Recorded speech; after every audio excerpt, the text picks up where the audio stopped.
our officers continue to be faced with this on their day-to-day deployments, and it's obviously completely frustrating.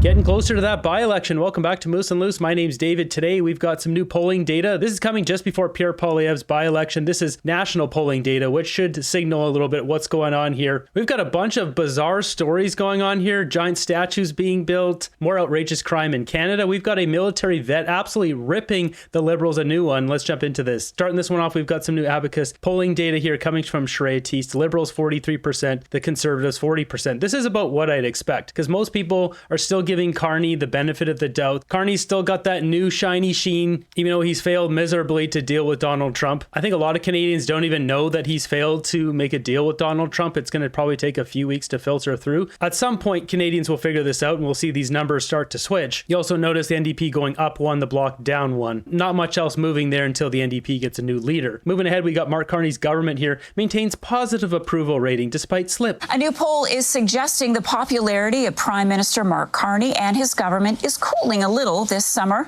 The latest Abacus data polling shows support for the Liberal government remains strong, despite dipping 2 points to 50%. That's the lowest level since March. The Prime Minister maintains a positive net approval at 48%, with 19% disapproving.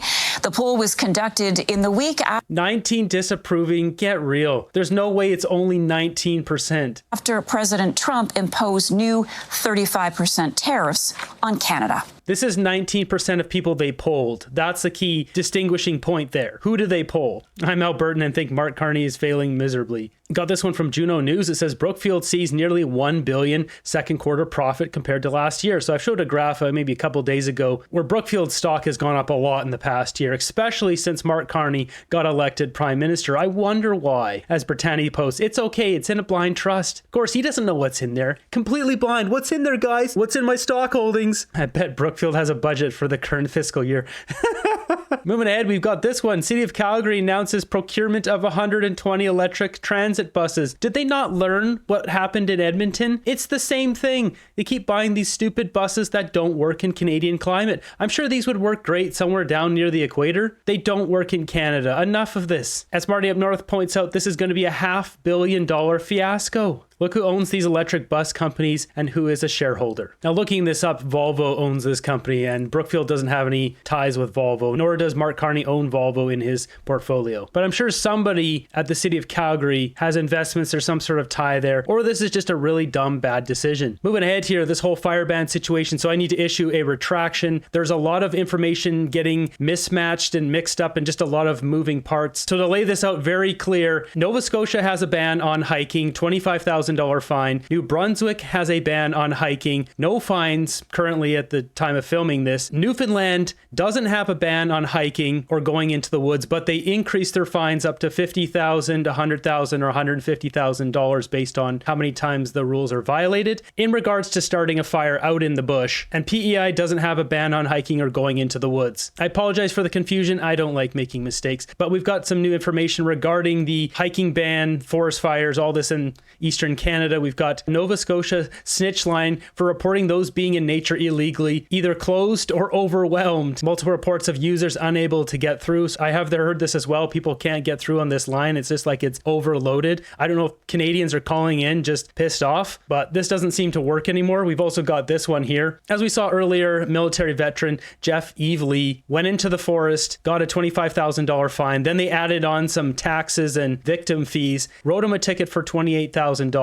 And as Ryan Garrettson posting this, Saskatchewan volunteer firefighter who set 30 fires in a month sentenced for arson, sentenced to 18-month probation, 200 hours of community service. Something doesn't add up here. They're giving fines to people walking their dogs. And by the way, there's more than a dozen people have now received these fines in Nova Scotia, over a dozen. Yet arsonists are getting, 18 months probation, 200 hours community service? What are you in for walking in the woods? Canada is lost. In other news coming out of Calgary, we've got Steamy Luigi bacteria levels lead to water quality advisory at Chestermere Lake. Yeah, No thanks. Go ahead, take a wild guess why there's steamy Luigi levels are high at Cove Beach at Chestermere Lake. People are dropping hot Carls in the water. There, I said it. Don't drop a deuce in the water. That's disgusting. We swim in these places. They want to add a $100,000 fine. They should add it to this. Got this one from Canada Proud. It says, what has Mark Carney accomplished in the first 100 days since the election? No annual budget, no new trade deals, no deal with America, no crackdown on crime, no fast-track projects, projected $92 billion deficit, and over 100 conflicts of interest. It's actually 104 conflicts of interest now. I found an extra one that wasn't on his own list. He's achieved nothing. That's what he's achieved. How much money is he receiving for turning his head at the port of entries for goods coming in, meaning anything can come in? That's a great question. Basically, we're talking about stuff from China. Well,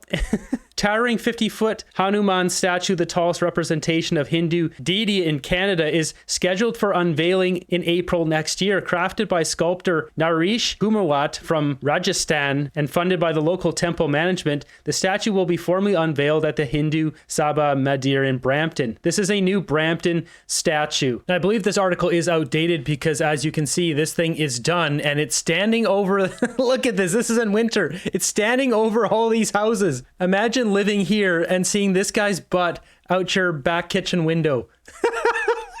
Guys, come on. This is hokey? This is tacky? No, just no. This is Canada. We don't have big, gaudy, ugly statues in our country. For my previous educational channel, I did a whole bunch of videos about statues around the world, and India loves their giant statues. So this isn't out of the norm. They love big statues, but Canada doesn't like big, ugly statues. So no. This shouldn't be allowed. But don't worry, that's not the only statue. They got this one too. Huge crowd gathered for the inauguration of 51-foot statue at a Hindu temple in Mississauga on the weekend. So apparently this one is already built. I don't care if this is someone's god. I don't care. It's ugly. What are we going to turn Canada into? Like tacky looking Vegas with golden cobras and lions everywhere? Got Indian gods lining the streets? This is tacky. No. And it's not just for India. It's for all statues. No tacky statues. A wonderful representation. Mississauga today unveiling for Lord Ram statue. No. Moving ahead, we've got a Canadian patriot here, military veteran, absolutely ripping the Liberals. He's asked on the street and he gives a very honest answer. So was the government's treatment of the Freedom Convoy protesters justified? No, not at all. It was Canadians standing up for their rights against the totalitarian regimes that the government was trying to bring down upon them. That thing could have ended very shortly. All Trudeau had to do was come out and talk to the protesters, but no, he had to go hide underneath his desk and suck his thumb, because he was too afraid to come and talk to the people. The other political leaders came out and talked to the protesters, but Trudeau didn't because he was a coward. That's true. And not only that, he actually fled the city. He went somewhere else to hide because he's such a loser. What does it say about our government, though, that they're a bunch of yellow-belly cowards. Yeah. Liberals are nothing but a bunch of jerks. Sorry, I'm largely conservative. I'm also a veteran. I'm proud to serve my country and fight for my country. Thank you for your service. Right? So if this is the way the government wants to treat its own people, they want to put the Freedom Convoy organizers in jail. But meanwhile, like I said earlier, child rapists, offenders, they get to walk around a bill. How many times you've read the news where you've seen repeat offenders of crimes being able to walk the street? You know, hey, how many times do I get to commit a crime? Our justice system's a joke. Two people, that couple that stood up for the rights of Canadians, all Canadians, you, and you, they get to go to jail. But somebody can come, and guess what? Nothing happens to them. Yeah. So guess what? Keep voting Liberal and watch this country go down the toilet. Thanks. Yeah, this is a great clip. This guy nailed it. And speaking of which, we have some of those stories today. We've got a V-word repeat offender, Pokey Poke Day Abbotsford store owner. Don't worry though, he'll be out on bail at any moment here. An Abbotsford business owner is in hospital tonight. Police saying he was critically injured, the victim of a random sting in his own store. And the alleged suspect was released after a previous violent offense. Travis, good evening. The knife attack happened this morning inside a laundromat in Abbotsford. Abbotsford police say the store owner was trying to stop a man from stealing when he was stabbed. The suspect is a repeat violent offender. It was just before 10 a.m. when Abbotsford police responded to the Elwood laundromat.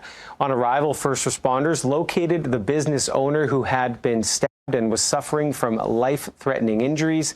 He was transported to hospital. His condition is unclear. The suspect fled the scene on foot. Within minutes, officers tracked him to the backyard of a nearby residence. Abbey police say the 40-year-old man was out on statutory release from a previous violent offense. He remains in police custody. This is one of these incidents that we continue to see with violent offenders, repeat offenders that are victimizing our communities, not only Abbotsford, but the Lower Mainland as a whole. Our officers continue to be faced with this on their day-to-day deployments, and it's obviously completely frustrating. It's something that impacts public safety in communities, and it also impacts the lives of the people that call our community home. This is a joke. I mean, why don't we just stick this guy on a plane, one-way ticket to North Korea? See you later. Don't have to deal with you anymore. Kim will put you in a nice camp and you can work the rest of your life in that camp, never see the light of day again. Got this one here talking about job numbers. So Mark Carney losing 40,000 jobs in the month of July. But if you look a little closer, we've got nearly 40,000 from the private sector lost, self-employed about 5,000 lost, but the public sector, it went up. They're still hiring people. There's roughly 4.5 million public sector jobs in Canada. What a ridiculous mess. Got this one here. Canada's manufacturing sector has been contracting 8 out of the last 9 quarters. We see here Canada's not in good position. This goes all the way back to 2021 here. And you can see this decline. This is not a Trump tariff thing. This is a Liberals in power thing. Canada's manufacturing sector has been contracting every year since 2015. When Justin Trudeau got in power. Liberal voters don't care. Canada's decay continues. Next up, we got this one from Chris Stacey. It says a man in Quebec City uses a signal truck to block traffic while he gets out to pray. This is not a joke. This guy right here with this truck, he blocks the street and he gets out here to pray. This is not how this country works. So he's showing here, like, you can't drive through the street anymore. There he is.